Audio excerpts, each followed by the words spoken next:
Hello friends, good morning. I'm Aarti. I'm going to dictate you exercise number 20 from Progressive May. Please like the video, subscribe the channel and press the bell icon. 5 seconds.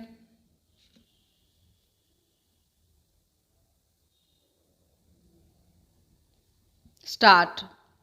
I have vivid memories of my visit to your country a few years back in my capacity as Minister of Industrial Development in the Government of India. I am looking forward to renew my acquaintance and to witness the great strides which the people of Hungary have made in the past few years in various fields of social and economic life. We in India have always admired the indomitable spirit of your people, their courage and determination for building a better and brighter future for themselves.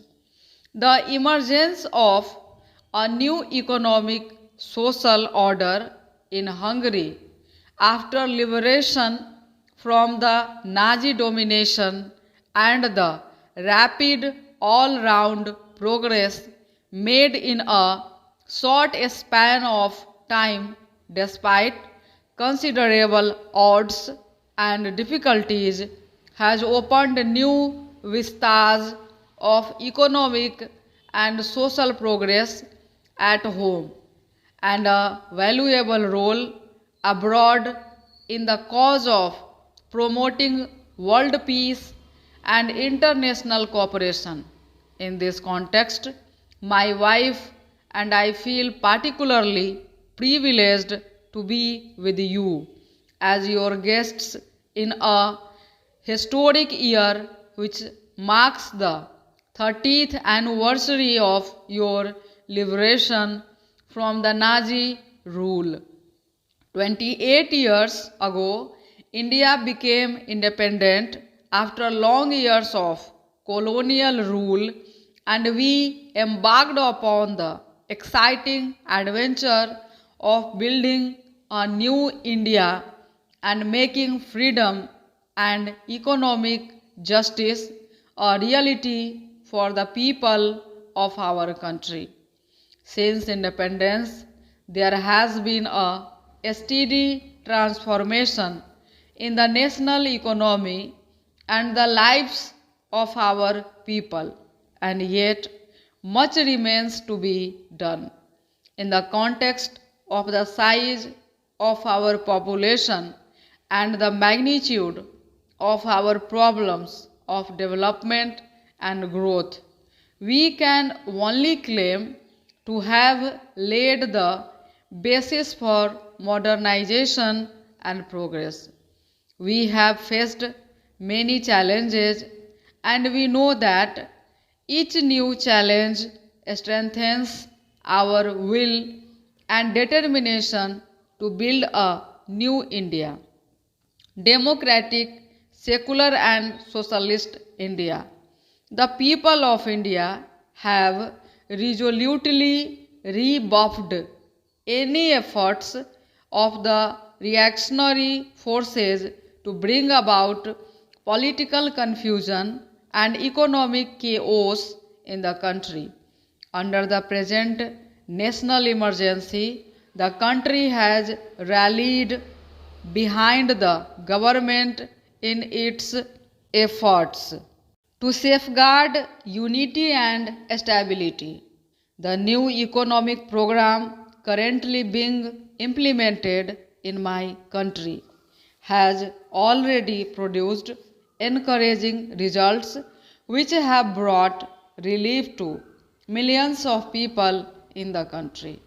We have greatly appreciated your positive understanding of recent development in India and the support for the measures adopted by my government for the betterment of the people.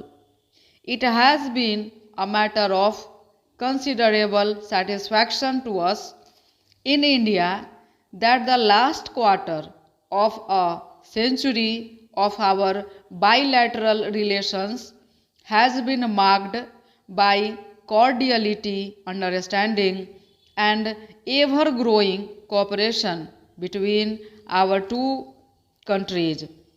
Happily, there are no issues or problems between us, and we are united in a common endeavor of promoting peace, justice, and equality throughout the world. We value greatly the bilateral cooperation which has grown between our two countries, particularly in the field of trade and economic relations. I have followed with great interest the work done so far by the Joint Hungarian Economic Commission, and I am convinced that the future holds out promising possibilities of further expansion and diversification of our bilateral relations. In Europe, an event of historic significance has taken place.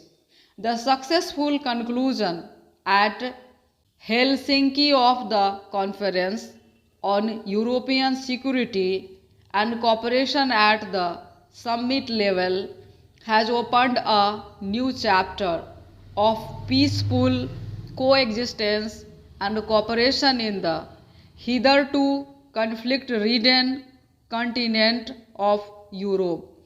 Hungary, which has stood so often at the crossroads of history, can legitimately take pride in the fact that the call for such a meeting went forth from this capital city of Budapest, so famed in legend and history.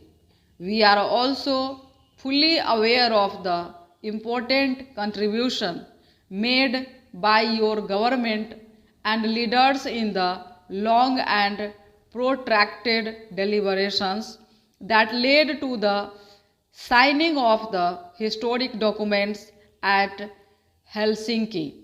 While we welcome this positive development in Europe, it is our earnest hope and expectation that the trend towards peace and relaxation of tensions would spread to all the regions of the world and benefit all countries, developed and developing, big and small. In the context of Asia, we welcome the decisive victories of the Vietnams and the Cambodian peoples and the progressive changes which are sweeping through Southeast Asia. In our part of the world, India has consistently endeavored to promote harmonious relations based on a spirit of cooperation and not confrontation, on a spirit of mutual trust and not hostility and suspicion. We are convinced that the faithful and scrupulous implementation of the Simla Agreement provides the best framework for durable peace in the subcontinent. Ever since its independence, India has been committed to a policy of preserving and consolidating peace all over the world and promoting solutions of international problems in a peaceful manner. Let us hope that through our efforts and those of other peace-loving countries, we shall be able to promote a new international environment conducive to the consolidation of peace, justice, stability, and progress throughout the world. And this should be lasting forever. Stop.